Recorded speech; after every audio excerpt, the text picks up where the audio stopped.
ইনশাল্লাহ আমরা আশাবাদী 9 তারিখ মাননীয় প্রধানমন্ত্রী ইনশাল্লাহ ফটিকছড়িতে আসবেন।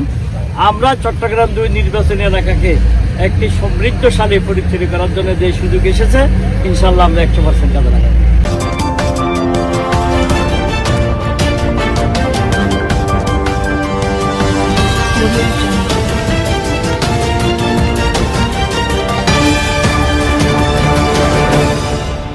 সহ জাফরনগরে একটি স্কুলে বলেছিলাম মাননীয় প্রধানমন্ত্রী ইনশাল্লাহ আমি শপথ গ্রহণের পরপরে ফটিকছড়িতে চলে আসবেন।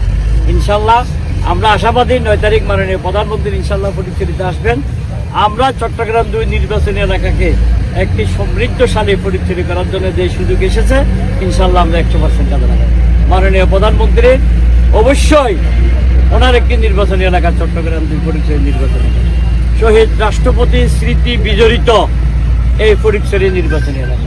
শহীদ রাষ্ট্রপতিকে যারা হত্যা করেছিল জেনারেল মঞ্জুরকে এই ফটিকছড়িতে এইখানে খৈয়াবাগান থেকে ফটিকছড়ির জনগণ আটক করে আইন শৃঙ্খলা বাহিনীর হাতে স্পর্শ করে।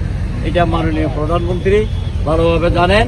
শহীদ জিয়া স্মৃতি বিজড়িত এই ফটিকছড়ি অবশ্যই তারই সন্তান বেগম খালেদা জিয়ার সন্তান তারেক রহমান চট্টগ্রাম 2 নির্বাচনী এলাকায় আসবেন। আমাদের খুশির কোনো সীমানা নাই। ধন্যবাদ।